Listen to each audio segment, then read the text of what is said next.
Damon Carvalho, Head, e sou responsável pelos fundos macro da Claritas. Nós vamos falar hoje sobre a rentabilidade dos fundos Claritas Head, Total Return, institucional, inflação institucional e Advisor no mês de agosto, na rentabilidade anual, na carteira posicionada hoje e o cenário daqui para frente. Bom, gente, o mês de agosto foi um mês de bastante cautela no cenário internacional, com as bolsas globais caindo bastante, o S&P caindo mais de 2%, as bolsas na Europa caindo mais de 4%, curvas de juros voltando a abrir fortemente, as curvas de juros americanas voltaram a patamar acima de 4% no 10 anos, atingiram um patamar até de 4,30, fecharam acima de 4,10 com uma abertura de 15 bases, o dólar se fortaleceu globalmente falando, e o grande motivo pelo qual isso aconteceu foi, após o rebaixamento da Fitch, da dívida americana, a preocupação com a maior emissão de dívida americana para financiar o déficit corrente que eles têm, que está num patamar recorde, e uma mudança de sentimento de yield curve control no Japão. De uma certa forma, o que a gente tem é uma economia americana bastante resiliente no tocante da atividade, ela está vindo, o PIB no trimestre acabou vindo muito forte, a expectativa de um PIB do terceiro trimestre pode ser mais forte ainda, o que de uma certa forma, com uma inflação que está convergindo mais lentamente para uma desinflação, a gente tem um cenário onde o Federal Reserve ele pode eventualmente ser obrigado a fazer mais uma alta de juros até o final do ano ou até no começo do ano que vem. Na nossa visão, isso não é necessário nesse momento. A gente acha que os efeitos defasados de política monetária ainda vão fazer efeito.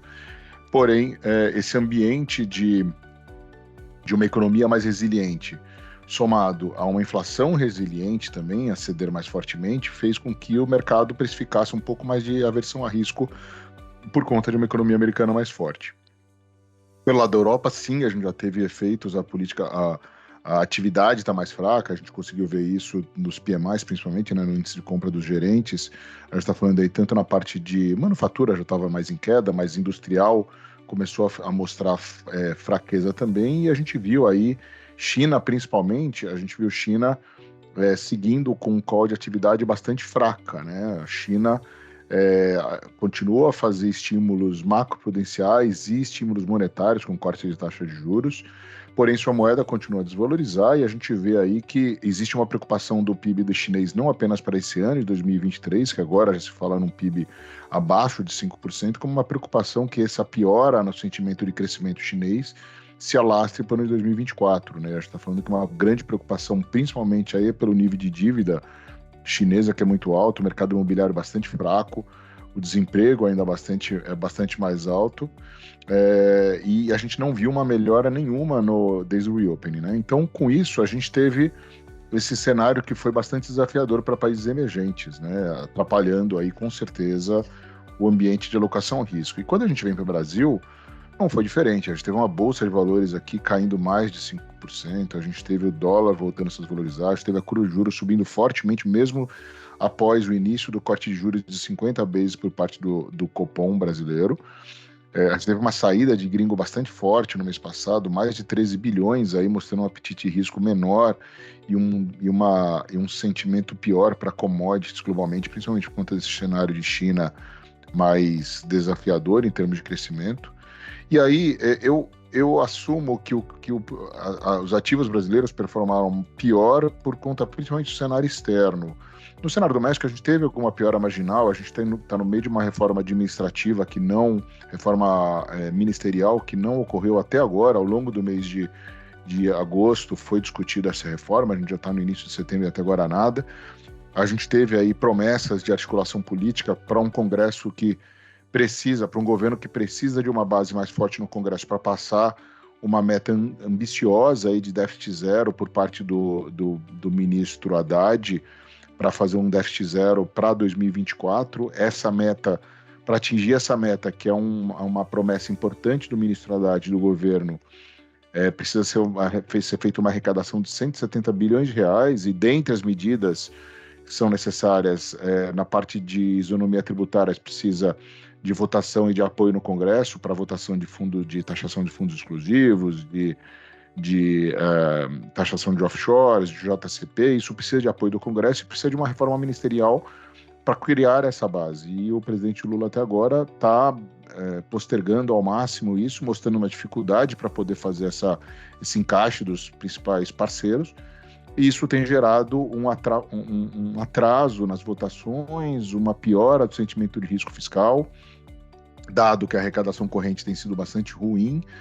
A arrecadação corrente aí, a gente já tem um déficit acumulado até final de julho de 0,9% do PIB.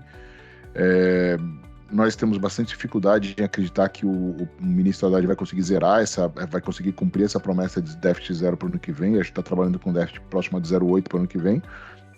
Mas é importante que o Haddad continue a focar nessa tentativa de fazer o déficit zero para mostrar justamente a sua força, mostrar justamente o compromisso desse governo, principalmente da área econômica, da parte mais racional do governo, não da parte dos radicais, em cumprir as promessas feitas até agora. Mas a gente, sem dúvida, tem tido um ambiente que tem atrapalhado bastante. Aí o Haddad tem sido bastante forte nesse momento, mas ele tem atrapalhado bastante esse sentimento. A gente teve, apesar desse lado fiscal que está bastante desafiador, a gente teve números de atividade bastante forte, né? O PIB no segundo trimestre veio muito forte, veio 0,9% no trimestre contra trimestre. Aí a gente já mudou o nosso número do PIB para quase 3% no ano de crescimento para 2023. Falamos em 2,9%, uma revisão de 2,4% para 2,9%. E a gente ainda fala um crescimento do PIB para 2024 de 1,6%. Uma inflação esse ano por volta de 5%, a inflação ano que vem por volta de 3,6%. Então o ambiente econômico tem sido bastante positivo. Não é apenas agora puxado, o crescimento não foi apenas em agro, mas também foi puxado por conta de consumo, que foi mais forte, a gente teve serviços que foi mais forte. Isso, de uma certa forma, levanta uma luz amarela no sentimento, logo depois do Copom baixar 50 vezes a taxa de juros, e a gente ter precificado aí no início do ciclo mais de 450 bases em 9 reuniões, com esses números mais fortes de atividade, uma inflação que sim tem vindo bastante forte, tem vindo bastante fraca, a inflação tem vindo bem controlada, o IPCA 15 que saiu no mês passado de 0,28 veio com os núcleos bastante bem comportados, mas esses dados mais fortes de atividade, somado a uma cautela no lado fiscal, pode fazer com que o mercado postergue um pouco o sentimento de aceleração de pace de juros, de corte de juros de novembro para dezembro, que é um pouco do que tem acontecido. Com isso, as curvas de juros brasileiras têm subido bastante. A gente tem tido uma reprecificação de juro real no Brasil, em decorrência também da reprecificação de juro real nos Estados Unidos, e isso com certeza atrapalhou o movimento de bolsa, atrapalhou o movimento da curva de juros nominal e também a valorização do real. Mas é um ambiente que, na minha visão, a gente continua com um cenário bastante positivo para o Brasil. Nós temos uma posição que um pouco mais positiva para o Brasil. A gente realizou grande parte das posições aplicadas em juros nominal, logo no início do mês, quando teve o corte de 50 bases do Copom. Hoje a gente continua com posições em juros no Brasil, porém mais focado em juro real. A gente diminuiu bastante a nossa posição de juro real de longo prazo. Hoje a gente tem só 30% da posição que a gente tinha no passado. De juro nominal a gente está com 20% da posição que a gente tinha no passado, então a gente cortou bastante da posição de juros, mas continuamos a acreditar, estamos olhando para aumentar essa posição de juros em juros no Brasil novamente. Continuamos a testar posições em juros offshores aplicadas, e esse book foi um book que tirou performance da gente nesse mês de agosto, em virtude justamente da abertura de prêmio de risco tanto no Brasil quanto nos Estados Unidos. O nosso book de moedas teve uma performance ligeiramente abaixo do CDI, principalmente na parte do book offshore. A nossa parte de book real ficou praticamente 0 a 0. A gente estava com posições bastante compradas no real que a gente realizou no começo do mês e ficamos apenas com posições táticas. E o book de moedas offshore a gente continua com o book apenas diferencial de taxa diferencial de países, aí, euro contra pound, Austrália contra Nova Zelândia, real contra México. Nada de posições contra dólar americano especificamente, sim posições de crosses entre países. Um book que está mais pelas idiosincrasias de cada um dos países. E já no book de bolsas, a gente tem uma posição otimista em Brasil, que acabou sofrendo no mês passado, ainda o book de bolsa tirou uma performance no mês passado, principalmente por conta da nossa posição direcional, e também do nosso book mais focado um pouco mais em small caps no mês passado. Foi um book que performou muito bem ao longo do segundo trimestre. Agora, no mês passado, a gente perdeu um pouco a performance por conta dessa abertura da curva de juros, a abertura da curva de juros real.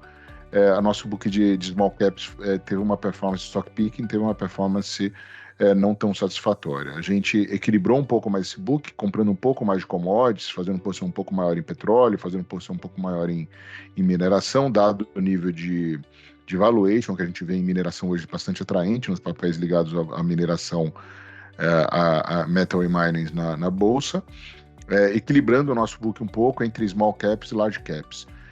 Porém, o nosso book de bolsa no mês passado teve uma performance não tão satisfatória. Já no caso do fundo Total Return, a gente que é composto a 4 mãos, a parte do long and short fundamentalista e long and short estatístico tiveram performances positivas, agregaram retornos para o fundo, porém o fundo rodou ligeiramente negativo no mês passado, como a maioria dos fundos macro de high vol, a gente rodou aí com 0,27 negativo no mês passado. O Claritas Red rodou 0,35 no mês passado, mais ou menos 40% do CDI. O Claritas Nacional rodou 85% do CDI no seu fundo Master.